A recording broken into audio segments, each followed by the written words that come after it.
안녕하세요 여러분. 세상 돌아보기입니다. 오늘은 올망졸망 꼭지로 한 말씀을 드려볼까 합니다.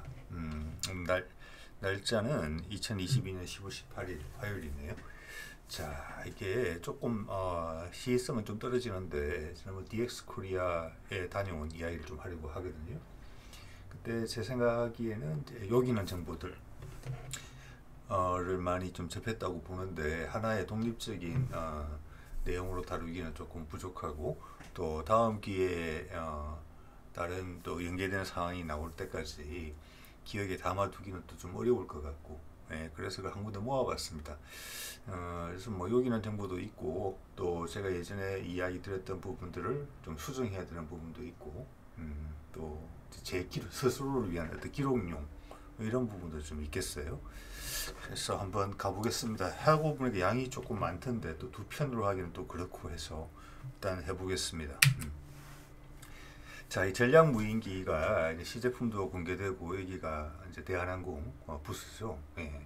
그래서 예전에 제가 전략 무인기 시리즈 한번 말씀드리면서 전략 무인기라면 지작사 차원, 그 다음 이제 카이에서 뭐 개발 마무리된 걸로 보이는 군단급 무인기는 군단, 이렇게 말씀을 드렸었죠. 그래서 이번에 아마 정확하게 확인을 한 것은 전략 무인기는 공군에서 운용한다, 그러니까 정찰기 운용하는 부대에서 한다, 그런 걸 한번 확인됐기 때문에 그 점은 정정해서 제가 말씀을 드려야 될 것 같고, 그러면은 거기 이제 바깥에 시제기가 전시되어 있었는데 거기 분하고 좋은 말씀을 좀 나눴어요. 길지 않은 시간이지만. 그래서 제 기억이 맞다면 한 50시간 정도 제공할 수 있고, 이거 한 대면 우리 휴전선, 우리 국경선을 다 커버한다. 그 정도죠. 그래서 전략 무인기라고 부르는 거죠. 그래서 항시 24시간 감시 체계를 유지할 수 있죠. 이어서 계속 이제 띄우게 된다면 그런 부분들은 상당히 대단한 부분이고, 우리가 이제 수입해서 4대 정도 도입했죠. 글로벌 호크의 문제가 많이 있는 거죠. 그래서 그것을 대체한다는 개념으로 업계 쪽에서도 좀 넌지시 말씀하시는 분위기가 좀 있는 것 같아요. 그리고 이 기체에 대해서 무장이 필요한 부분인가 라는 부분도 조금 고민스러운 부분인데, 일단 그 업계 개발자 쪽에서는 엔진의 출력이 조금 아쉬운 부분이 있다. 그래서 이륙 성능과 상관이 있는 부분이다, 이런 언급을 좀 했어요. 그런 게 있었고, 군단급 무인기 카이에스 개발하는 것은 분명히 이제 무장 역량이 있는, 어떻게 보면 무장이 절반 이상의 목적인, 겉으로는 무장이라고 안 하고 그냥 다목적이라고 그러죠. 정찰 및 다목적 무인기라고 그러지만 그건 반드시 무장이 가능한 그런 기체로 봐지고요. 일단 이 정도로 말씀을 드리면 될 것 같고, 외부에 전시된 시제기는 처음에 개발할 때 실제 사용했던 기체라고 해요. 오른쪽에 등이 보이시는 분이 이제 설명을 잘 해주신 분이고, 글로벌 호크 문제에 대한 언급을 또 하시더라고요. 그래서 말씀을 잘 들었습니다.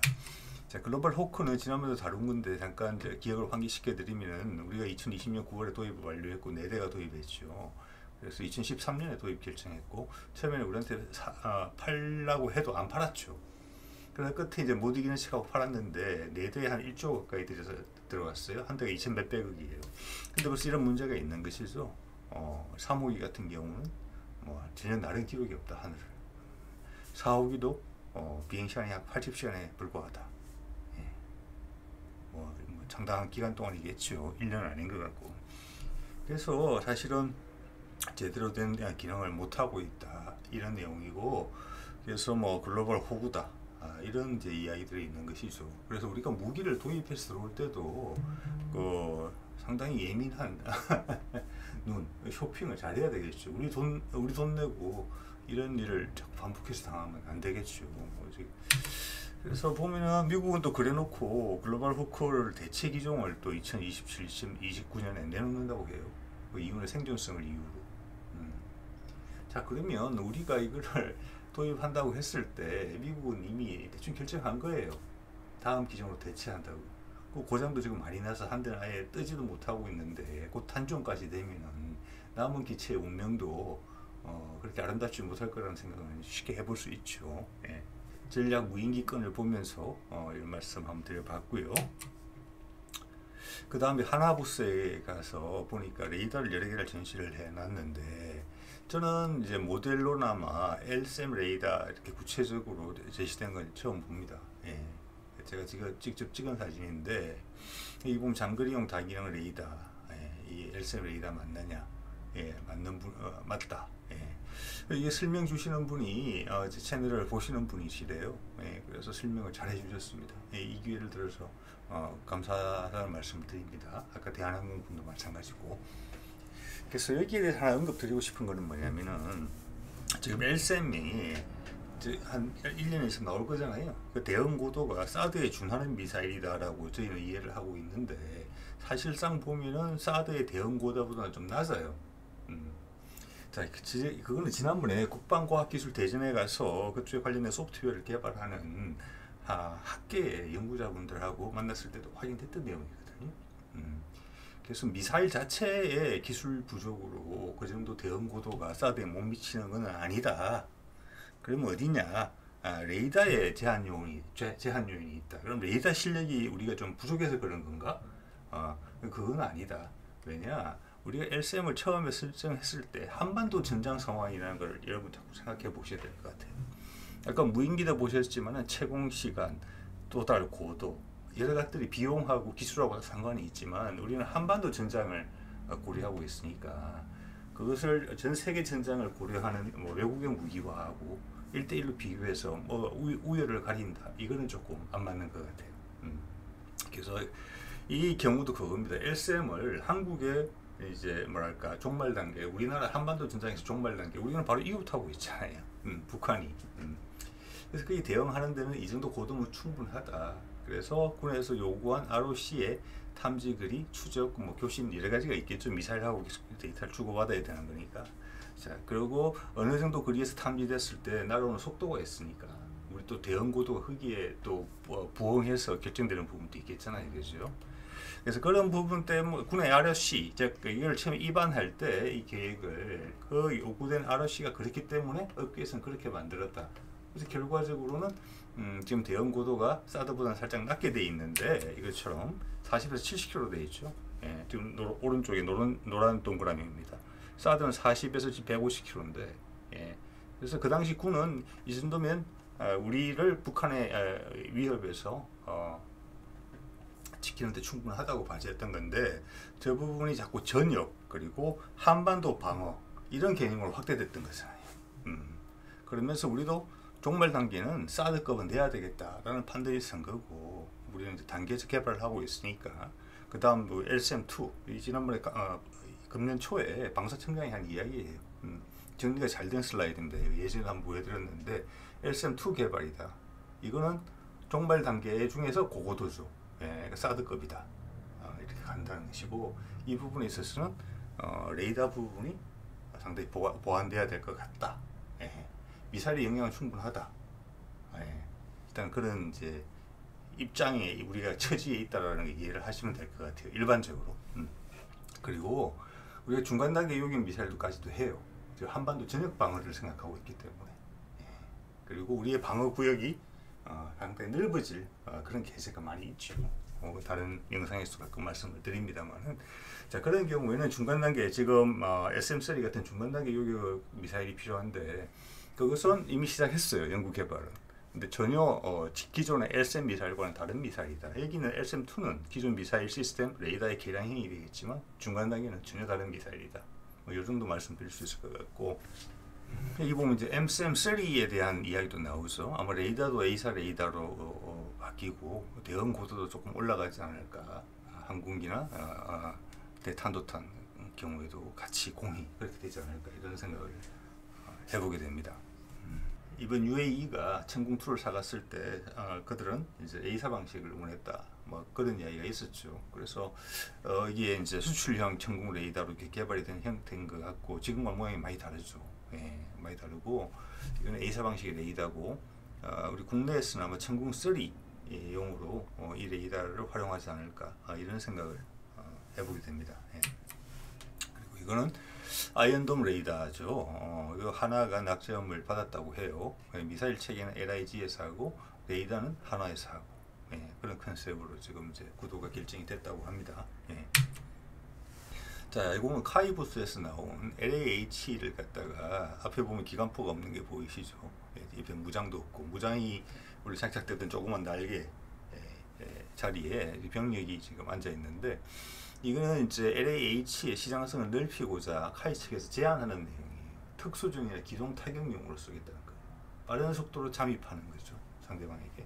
그래서 이건 특수전용의 수요도 있을 것으로 보고, 또는 경찰에서의 수요도 있을 것이다, 이렇게 보는 것 같아요. 예. 지난번에도 한번 말씀드렸지만, 이런 이제 LAH급에서 앞에 20mm 기관포는 상당한 무게를 부담시킨다고 해요.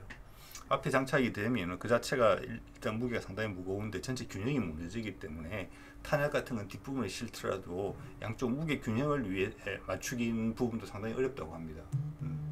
그래서 그런 무장을 빼고 이제 인원을 수송하는 용으로 한 거고, 이 정도 하고, 또 이제 카이에서 생각하는 거는 그런 부분도 있는 것 같아요. 사람이 타지 않을 때는 침투용으로 앞에 20mm 3열 기관포가 아니라 이렇게 12.7mm나 아니면 20mm 기관포 정도로 한정만 해서 이렇게 무게 중심에 가까운, 지금 사람이 앉아 있는 저 부분에다가 장착하고 로켓 한 정도 장착해서 침투 근접 지원, 화력 지원용으로 이 헬기를 동시에 쓰려고 하거든요. 그래서 동시에란 말이 중요합니다. 왜냐하면 그거를 쉽게 뗐다 붙였다 할 수 있게, 즉 병력용으로 필요할 때는 간단한 작업을 통해서 병력이 탑승할 수 있고, 이렇게 그건 무장 지원용으로, 근접 지원용으로 같이 투입되겠죠.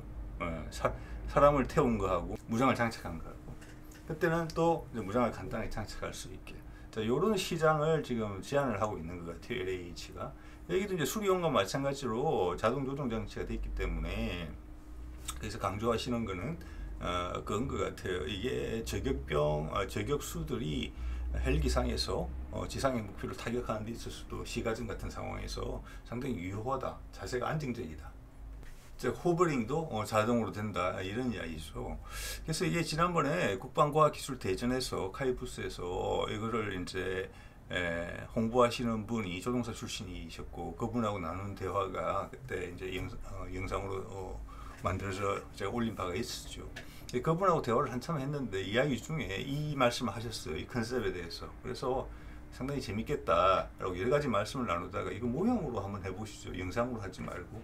군에서 직접 이런 데 관여하시는 분들이 오셔서 손으로 만져볼 수 있고 눈으로서 가까이 이렇게 들여다볼 수 있는 모형이 있으면 훨씬 더 설득력이 있지 않겠느냐. 자, 그런 이야기를 나눴는데, 이번에 다시 만났더니 모형을 준비하셨더라고요. 자, 이런 뭐 MD-50도 보면은 영화 속의 장면이기는 합니다만은 양쪽에 2명씩 지금 4명 정도를 수송하는 거니까, 뭐 LAH는 그 출력이 이보다 훨씬 세죠. 뭐 이런 정도의 병력을 수송하는 데는 아무 문제는 없을 것 같아요. 네. 자, 그 다음 헬리콥터가 나온 김에 오늘 대문 사진으로 썼던 수리온, 이제 이야기를 조금 드려보면은, 이 수리온이 일단 도색이 달라졌죠. 예전에 우리가 삼색 도색인데 지금 이제 단색 도색으로 바뀌었죠. 육군 장비들도, 기갑 장비들도 보면 요즘은 이제 나토 도색이라고 그래가지고 옛날 황토색 같은 부분이 다 빠졌어요. 그래서 뭐 개인적으로 이 모양이 더 이쁜 것 같은데, 제가 한 2, 3년 전에 수리온을 처음 이제 배치되기 시작했을 때, 그때 수리온에 문제 좀 있을 때예요. 그때 조종사분들 만났을 때 이제 미군 UH-60하고는 체급이 다르다, 이런 인식을 좀 가지고 있었고, 그때 이제 진동 문제가 되게 좀 있었잖아요. 그리고 이제 기어박스 문제 때문에 사실 엔진은 UH-60과 같지만 최대 출력을 못 뽑아쓰는 그런 부분이 있었고, RPM이 올라가면 이제 진동이 발생한다, 이런 부분들이 있었단 말이에요. 그래서 같은 급의 기체로, 그러니까 충분히 출력을 못 쓰니까 같은 급은 아니라고는 볼 수 없고, 그 말이 틀린 말은 아니죠, 어떻게 보면. 그런 인상을 좀 받았었는데, 물론 조종사들 개인 차이도 있겠지만 2, 3년 지나서 다시 이제 조종사들 분들하고 말을 잠깐 나눌 기회가 있었는데, 뭐 인식이 많이 달라진 것 같아요. 일단 지금 이제 기어박스 개발되고 있다는 걸 알고 있고, 이 사람들이 또 그 사이에 진동 억제를 위한 여러 가지 추가 조치들이 좀 시행된 것 같아요. 그래서 진동 부분도 상당히 많이 좋아졌다. 그리고 특히나 그 자동 조종 장치는 대단히 만족스럽다. 즉 이렇게 설정을 하면은 핸들을 안 잡고 있어도, 뭐 조종을 안 잡고 있어도 날아가는 거예요. 그러면서 요즘은 진짜 신세대 장병들인 것 같아요. 신세대 군인들도. 이거 미군들이 와 있었거든요. 예. 그래서 행사 첫날, 둘째 날인가? 뭐 하여튼 저녁에 미군들하고 식사도 같이 했대요. 맥주도 한잔 하면서. 그래서 같은 이제 예, 미군 UH-60 조종사하고 이야기를 나누는 거죠. 그 이야기를 들어보면은 UH-60 조종사들은 그거 하느라고 힘들었다. 조종하느라고 손이 아프다. 근데 우리는 편하게 왔다. 예, 그런 부분들은 제가 아파치 조종사를 이야기를 하면서 이야기를 했어요. 아파치에도 당연히 뭐 이렇게 3D 내비게이션 같은 건 다 있는데 자동 조종 장치는 없는가 봐요. 네. 그런 얘기를 하고 그리고 몇 년 전 그 이제 전에 수리온 조종사들하고 이야기했던 내용을 언급을 했더니 이렇게 이제 이야기를 하시더군요. 사실 미군 UH-60 조종사들도 100% 출력 못 쓴다 우리도 뭐 그런데요. 그래서 무슨 소리냐 했더니 우리도 이제 기어박스 개발 중이지만 기어박스 문제 때문에 출력을 100%못 꺼내 쓰는 부분이 있는데 미군이 가진 UH-60도 지금 어떻게 보면 이제 차세대 기동 헬기 미국 이야기입니다. 대체될 거니까 지금 이 기체들이 많이 노후됐대요. 기존에 쓰고 있는 기체들이. 그래서 너희는 뭐 그래서 출력이 잘 못 쓰는 모양인데 우리도 마찬가지다. 우리는 엔진이 낡아서 출력을 내고 싶어도 못 는다. 농담 삼아 이런 이야기를 했습니다. 예, 그래서 전체적인 분위기는 수리온에 대해서 나는 자신감 이런 거가 느껴졌어요. 3년 전과는 좀 다르게. 예. 자, 헬기 이야기를 한 김에 요 사진을 한번 설명을 드려보면은 그 미군 아파치 헬기가 이게 이제 야외 전시장에 있었는데 이게 직접 조종해서 왔대요. 네, 그래서 뭐 이 양반하고 맥주를 한잔 했는지 모르겠어요. 좀 전에 그 수리온 조종사가 한국계예요. 한국계고 미국 코네티컷에서 태어났대요. 예, 그 한국말 잘해요. 예, 잘하고 이야기를 조금 나눴는데 또 예전에 제가 미국 생활할 때 또 그 당시 그 한국계 미국인들 많이 어울린 적이 있었기 때문에 옛날 생각도 나고 그랬습니다. 그래서 이제 궁금한 것도 하나 물어봤는데 여기 보면은 아파치 같은 경우는 좌석이 이렇게 앞뒤로 있잖아요. 앞뒤로 있고 앞에가 이제 주로 하는 일이 무장 공격이고 뒤에가 이제 조종인데 혹시 모르는 분 계실지 모르겠어요. 저는 몰랐고 이번에 알았습니다. 양쪽 조종사의 조종석의 위치에 따라서 할 수 있는 기능이 다르냐? 그거 아니라 똑같대요. 예, 똑같은 조종석이에요. 앞에서 조종이 되고 뒤에서 조종이 된대요. 근데 일반적으로 앉을 때는 그 사용상의 편의성 때문에 앞에는 무장 관리, 뒤에는 조종 이렇게 나눠져 있는데 위급한 상황이 되면 앞에서 당연히 조종을 한다고 해요. 예, 그리고 양쪽이 다 조종이 가능하다는 거죠. 상황에 따라서. 그리고 두 명의 조종사가 훈련을 받을 때도 두 가지를 다 할 수 있게 그렇게 훈련을 받는다고 합니다. 예. 그런 내용 저는 이제 새롭게 알게 됐고요. 그 외 우리도 보면은 헬기들이 보통 조종사, 부조종사 이렇게 돼 있잖아요. 예. 거기에도 그렇게 같이 적용되지 않을까 이런 생각을 해보게 됩니다. 추정을. 예. 앞뒤로 앉는 거하고 좌우로 앉는 차이고 좌우로 앉는 것 같은 경우는 아마 커뮤니케이션 같은 부분이 더 소통이 더 낫다. 그래서 오히려 이 텐덤으로 앉는 거는 이제 공격 헬기의 특성 때문에 부득이하게 저렇게 한 것이지 조종사 간의 커뮤니케이션에서는 좌우가 낫다 이런 이야기도 좀 있는 것 같습니다. 자, 그리고 요건 좀 재미있는 이야기인데 이게 이제 K2 전차죠. 여기 이제 손님들이 많이 없을 때 제가 갔기 때문에 이런저런 이야기를 하는데 조종사분한테 제가 여쭤봤어요. 그러니까 이제 전차장이죠.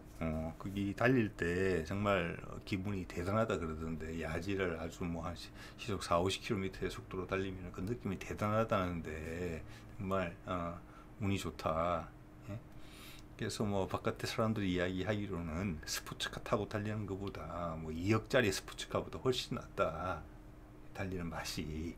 예, 제가 그렇게 이야기를 농담 삼아 건넸어요. 그랬더니 그 전차장이 하는 말씀이 이렇게 대답을 해요. 어떻게 보면 우문현답인데 예, 이 전차 80억입니다. 네, 이렇게 대답을 했습니다. 예, 자, 2억짜리하고 비교를 하면 안 된다는 것이죠. 승차감도. 자, 그 다음은 좀 기술적인 부분, 뭘 보면 좀 궁금하지만 잘 모르는 내용들 저도 이번에 확인한 게 있습니다. 이게 보면은 현궁이에요. 현궁 발사기인데 여기에는 이제 적외선 추적이라는 거 여러분 다 아시죠, 그죠? 예, 열상을 가지고 이제 잡는 건데 이거는 열상이 냉각 방식이 있고 비냉각 방식이 있지만 이런 정밀 무기에는 대부분 냉각 방식이죠. 예, 그 적외선 센서 자체를 온도를 엄청나게 떨어뜨려야지만 이게 빛을 잘 감지하는 거죠. 예, 열을 잘 감지하는 거죠. 자, 그래서 냉각 방식을 쓰는데 냉각 방식도 두 가지가 있어요. 하나는 급속 냉각 방식이 있어요. 지금 보시는 것처럼 냉매를 쓰는 거예요. 예, 질소를 저기 이 아르곤인데 아르곤을 탁 해서 온도를 삽시간에 낮춰요. 자, 그게 아니고 그렇게 순간적인 대응이 필요하지 않는 경우에 사용되는 냉각 방식의 적외선 검출기는 어떻게 되냐면 안에 구조가 냉장고처럼 되어 있대요. 이렇게 냉장고 보면 순환하면서 우리 에어컨도 그렇죠. 공기가 바깥으로 나가서 실외기에서 이렇게 다시 식혀서 들어오고 냉장고도 기본적으로 그렇잖아요. 그런 방식으로 하면 장기적으로 동력이 또 전기가 필요하죠. 근데 현궁 같은 건 그렇지 않겠죠. 저기 뭐 눈앞에 왔다가 금방 사라질 수도 있고 하는 부분이기 때문에 그런 데는 이렇게 가스통을 달고 이걸로 급속 냉각을 시키는 거예요. 저게 냉매통이에요. 그래서 여기 이제 저도 처음 알았습니다. 한 냉매를 끼우고 딱 적외선 센서를 냉각시키면은 어느 정도 유효하냐, 어느 정도 내에 발사를 해야 되느냐, 다시 덮여질 거니까, 그죠? 예. 그래서 그 시간이 1분 30초 정도 된다. 적 탱크도 우리 자기들도 위협을 느끼면은 회피 기동도 하고 은폐도 하고 그럴 거잖아요, 그죠? 또는 우리한테 대응 사격을 할 수도 있어요. 그리고 우리 사수가 몸을 숨겨야 될 수도 있어요. 자, 그래서 우리한테 주어진 시간은 1분 30초다. 예. 그럼 1분 30초가 지나면 이 미사일을 버리느냐? 그건 아닙니다. 예. 저 냉매통을 하나 다시 끼우면 돼요. 예. 그래서 이 현궁 미사일은 밖에 미사일 케이스에 들어있거든요. 그 안에 미사일 하나당 이런 아르곤 냉매 가스통이 2개씩 들어있대요.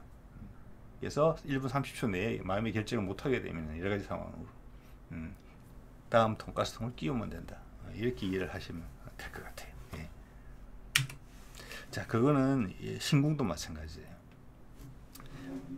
이 앞에 보이시면 밑에 이렇게 조금 조롱박처럼 달린 게 있죠. 저게 냉매통이에요.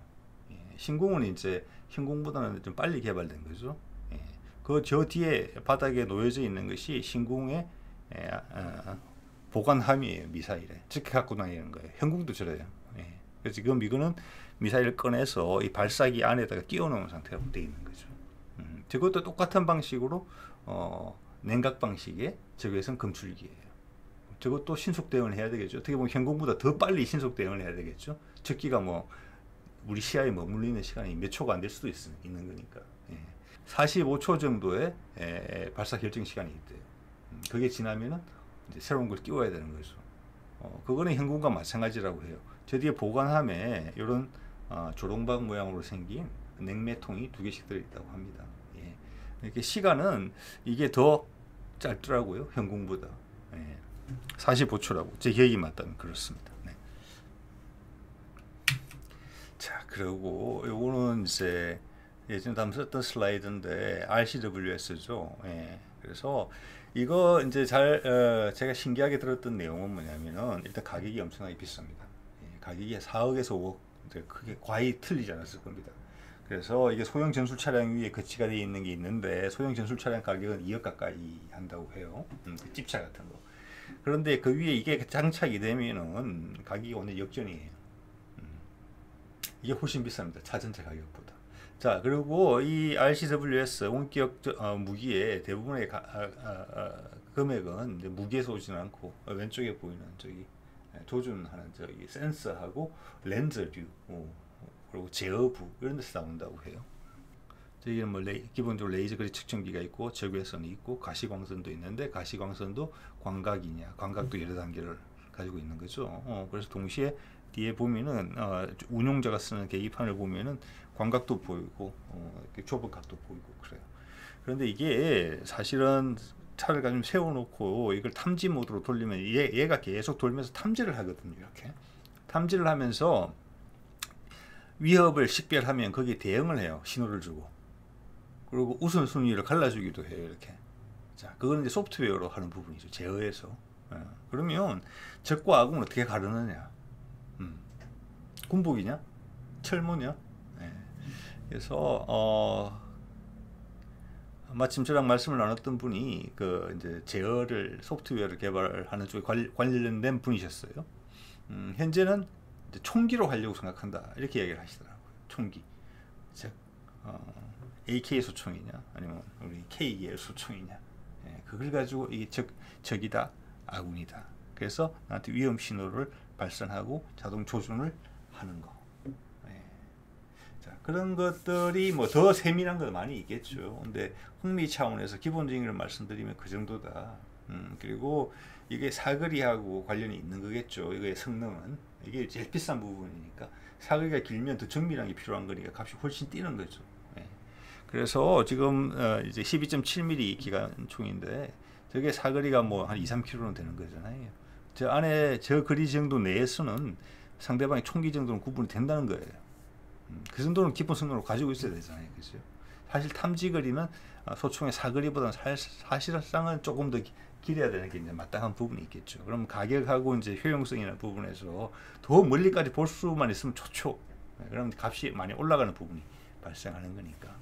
자, 그런 이야기를 나눴고, 아까 신궁이나 대공포 쪽에서 거기도 보면은 이제 EOIR 시스템이 있잖아요. 렌즈 시스템이.